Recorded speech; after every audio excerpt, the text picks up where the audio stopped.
As Alex said, I'm Gerry Clark.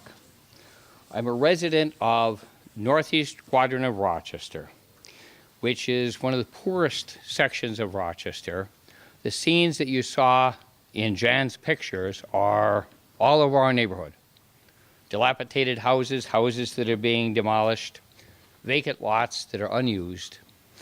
And I've been the beneficiary of the neighborhood cosmology of Project Hope, which is an organization that is community organizing to empower residents in that area.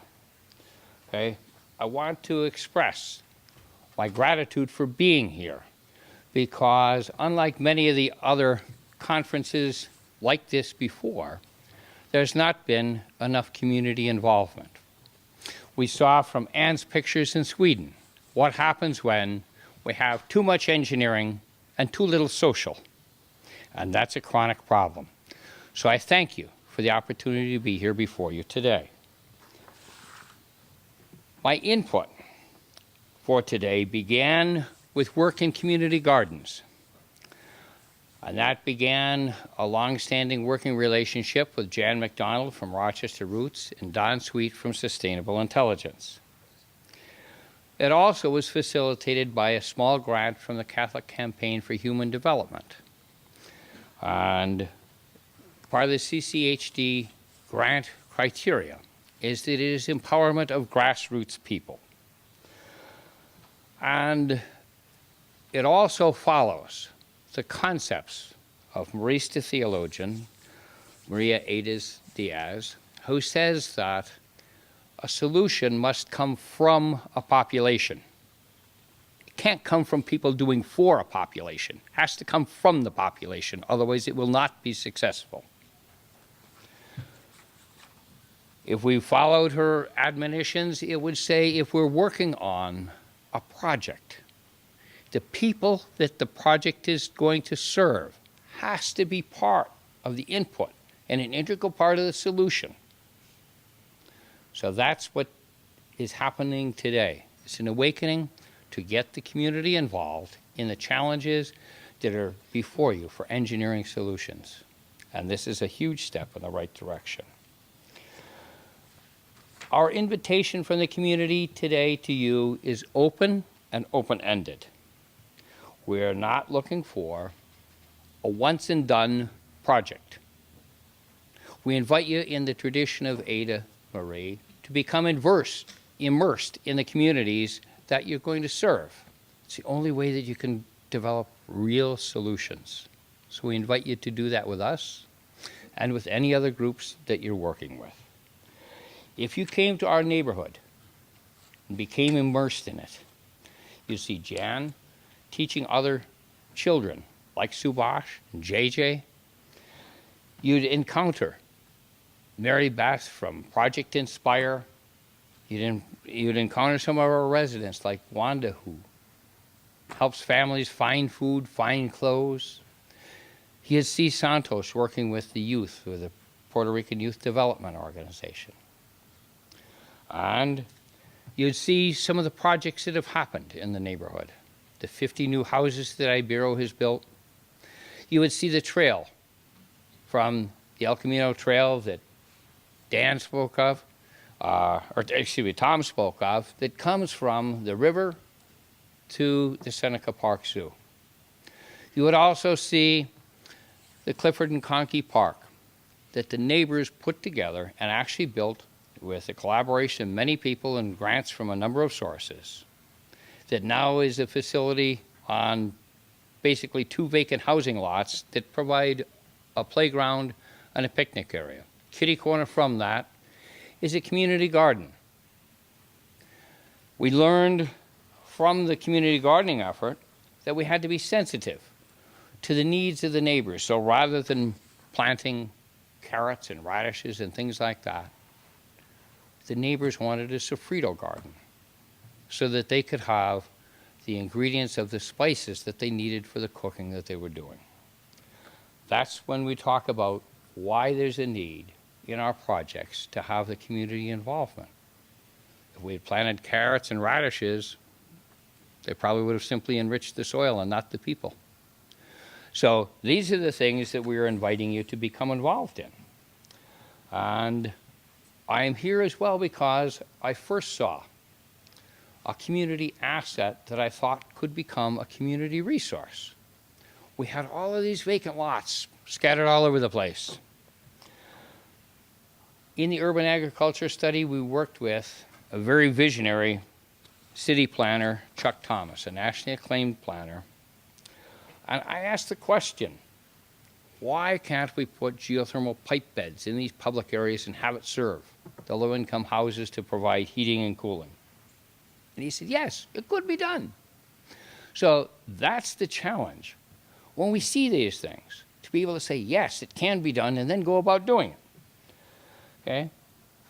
We had the first opportunity with the urban ag study to recognize the beauty of the diversity of the diaspora populations that are here, rather than homogenizing them into this American vitamin D milk, okay? We need to recognize that there's cream, there's sour cream, there's all of the components that these people bring to us. We need to respect that and work with it and enjoy it. We learned from our neighbors about the Sofrito Garden, as I said. We also learned that the profiteers of niche housing were destroying our neighborhoods. They're putting elderly people in houses here and isolating them. The St. Michael's Apartments, the PRYD group, invited them to come just to read with the youth, the young kids, right? Spontaneously. The seniors began cooking and teaching cooking and all these great cultural things that happened. So now we had cross-generational pollination of ideas and respect, the things that the niche housing destroyed. That was such a successful thing that Project Hope then expanded that into their El Camino Estates apartments. So our building specialized housing and all of the engineering that went into that, okay, forgot about the people.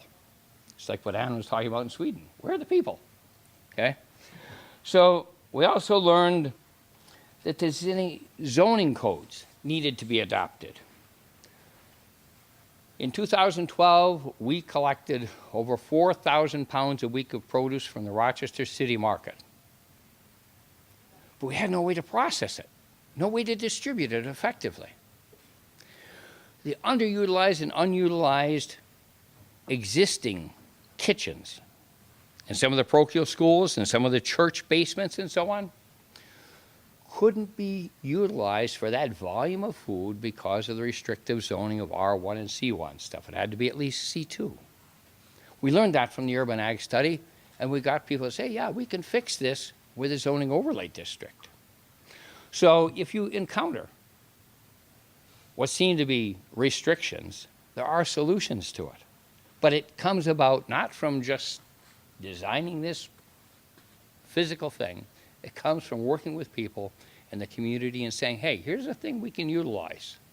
So that was the one thing that the urban ag study did a great job of showing us how, with collaboration, those things can happen. We learned that the special zoning districts needed to be established if we were going to accomplish this shared use of alternative energy sources. We learned that also that there was resistance to systemic change and that there were traps and impediments. People love to make busy work just to keep troublemakers busy so they don't upset the apple carts. And certainly not to upset the whole bazaar. So we also felt the abandonment when academic institutions came and used our resources for their own enrichment and then walked away. When the grant funding was gone, they were gone. Okay? So we've developed in our neighborhood a cosmology of survival. How do we deal with that? And we've taken our own neighborhood resources. We've funded youth projects where we've taken our youth and mixed them with youths of privilege. And we've had a fantastic result of youths working shoulder to shoulder, of common experiences erasing prejudices and breaking down barriers. That's been a big pride because, as you'll see here, okay, our youth are just as capable as any others. We learn to stand with our youth and say, you can compete, okay? We've taught our youth to say to the teachers, to challenge them and say, hey, we're not afraid of standardized tests. You may be afraid because you can't prepare us properly, but we're not afraid of it, okay? We've taught them that they are just as capable. And you'll see today the fruits of that. If you went to Jan's science fair, okay, you would have people that would amaze you, these little people, okay? That's what we're very proud of. That's what our neighborhood has as a very great source of pride. And you'll also hear how, from the urban agriculture study, we've developed an awareness of a need to expand the influence modeling for a poverty model, for a sustainability model, so that we can actually understand the interrelationships and the causal relationships of things so that we can actually make a difference in what's going on. Along with that, we have to be sensitive to feedback loops. We have to look at what's going on because when we do something, our solutions often have unintended consequences. So we have to watch for those and monitor those so that when you come up with a solution or a plan, always have at the tail end of it an evaluation so you can say what worked and what didn't. And regardless of grant funding, which normally says just tell us what worked, tell us what didn't work, what you learned about it. That's the missing ingredient of it, because all of these projects are a learning experience. We talk about well-being and well-becoming that you saw up here. We like the term well-becoming, because well-being represents something that's static. And we're not static. We're dynamic. So it's well-becoming because that gives us a trajectory. We're aimed at something. Our goal is something more than where we are today, and our project is a step. We never complete what's going on because we're dealing with wicked problems, and wicked problems don't have one solution. It's not a once and done thing. So we're inviting you not to come to do a once and done project. Come be immersed in our communities. Be with us from freshmen, and on your academic journey, we'll journey with you through our projects. We're going to ask you today, from the input that you're going to get from the community, to take the wines that we have, the raw ingredients, and make a distilled product from what you learned from Rochester Roots, from what you'll hear that's happened with Project Hope, with Ibero's ability to implement projects, with some of the stratospheric concepts of academia, with the idealism of the hope of the future, and with your ingenuity, the MacGyver-style ingenuity of youth, and some of the experiential gray hair stuff, and some of the accreditation people who have alphabet soup after their name. We want you to give us a distillate, a delightfully palatable distillate of bringing these projects back to our community. We want you to come to the community to teach us. We want to teach you so that together we can teach the world.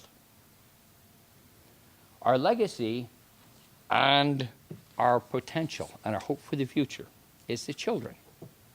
So Subhash, will you come up and give the challenge?